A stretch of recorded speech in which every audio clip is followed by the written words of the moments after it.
What are you supposed to say? Just things about AI, perhaps? Yeah. Okay. Let's see. Yeah, the AI, right? You want to AI. start on AI? Yeah. Okay. It is. Okay, great. AI. Yeah. Actually, I'm told that does AI mean love? There's like a name AI. It sort of sounds a bit like love. Yeah, AI. I hate the word AI called artificial intelligence. I call it Alibaba intelligence. Yeah. Might end up being true. You never know. I think generally people underestimate the capability of AI. They sort of think like it's a smart human, but it's really much. It's going to be much more than that. It'll be much smarter than the smartest human. Yeah. I mean, it'll be like, can a chimpanzee really understand humans? Not really. We just seem like strange aliens. They mostly just care about other chimpanzees, and this will be how it is, more or less, in a relative. In fact, if the difference is only that small, that would be amazing. Probably it's much greater. So, the biggest mistake that I see artificial intelligence researchers making is assuming that they're intelligent.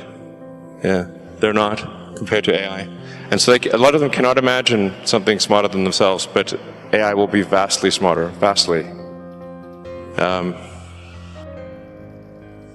So what do you do with a situation like that? What do you do with a situation like that? I'm not sure. I hope they're nice. I mean, I have obviously some. I think in a situation where the old saying, if you can't beat them, join them. That's what Neuralink is about. Is like, can we go along for the ride with AI? I mean, I really think that there should be other companies like Neuralink, essentially to create a high bandwidth interface to the brain, because right now we are already a cyborg. People don't realize we are already a cyborg because we are so well integrated with our phones and our computers. The phone is almost like an extension of yourself. If you forget your phone, it's like a missing limb. But the bandwidth, the communication bandwidth to the phone is very low, especially input. So, in fact, input bandwidth to computers has actually gone down because of typing with 2 thumbs as opposed to 10 fingers.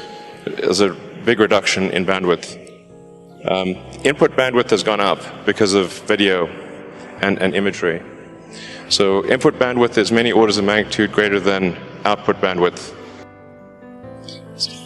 But at a certain point, if we'll just, assuming a benign scenario with AI, we will just be too slow. To something, let's say a computer that has like an exaflop of, many exaflops of compute capability, a millisecond is an eternity, and to us it's nothing. So, I always think like human speech to a computer will sound like very slow tonal wheezing. It's kind of like whale sounds. Yep. Because what's our bandwidth? Like a few hundred. Vision about the technology. I'm not a tech guy. I think more about life. I think AI is going to open a new chapter of the society, of the world, that people try to understand ourselves better rather than the outside world. And it's so difficult to predict the future. 99.99% of the predictions that human being had in the history about the future, all wrong. Including that one? Oh yeah. Only, the 0.00% of the prediction are right. They're right because by accident. Yeah, but it's also true that 80% of statistics are false. Yeah. So my meaning is cold room. Come on, guys. That was a joke.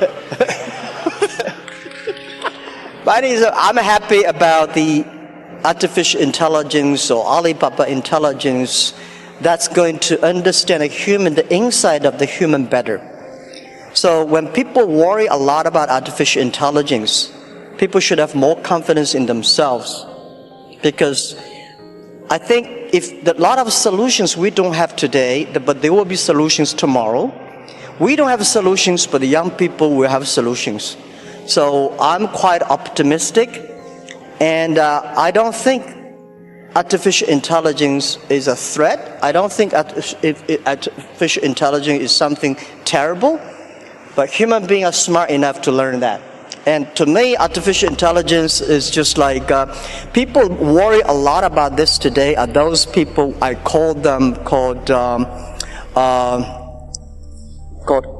college smartness. People like us, street smart, we never scared of that. We think it's a great fun, and we want to change ourselves to embrace it.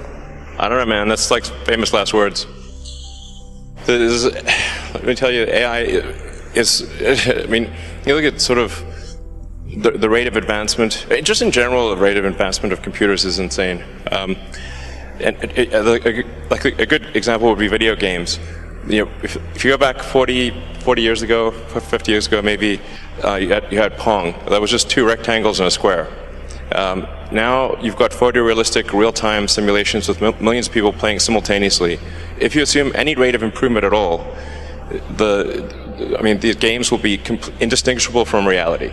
You will not be able to tell the difference. Either that or civilization will end. Those are the two options. But even if the rate of technology improvement slowed down by 1,000, then okay, advance 1,000 years, or 10,000 years. This is still very tiny. Civilization has been around for probably, arguably, I think 7,000 years or something like that. If you counted from the first time there was any writing, any recorded symbols, besides cave paintings. There's a very tiny amount of time, considering the universe is 13.8 billion years old. I mean, if civilization lasted for 1 million years, we would only increment the third decimal point after 13.8 billion years. If we lasted for 1 million years. That seems like a long time. Given that we've only been around for 7,000 years, it's been kind of a roller coaster on the civilization front. So, I mean, I'm a naturally optimistic person, to be clear. I'm not saying, hey, doom and gloom. I'm just saying this is the apparent pattern. The rate of change of technology is incredibly fast. It is outpacing our ability to understand it. Well, I'm not sure, is that good or bad? I don't know. I mean, it seemed to me some time ago that you could sort of think of humanity as a biological bootloader for digital superintelligence. For those who know what a bootloader is, a very tiny piece of code without which the computer cannot start. But it's sort of like the minimal bit of code necessary for a computer to start. Like, you couldn't evolve silicon circuits. There needed to be biology to get there.